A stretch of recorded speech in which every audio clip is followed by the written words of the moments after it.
la fontana dell'acqua marcia. Dentro ai giardini del Sempion si trova l'ultima di 3 fontane dell'acqua marcia, che la sarà sui bottega.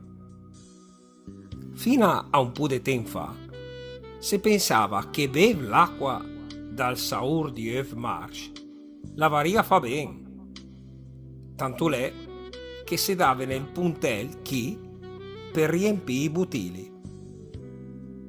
Si credeva che la gavesse di proprietà per curare e veniva in chiamate tutti i term di poveri. E sapevo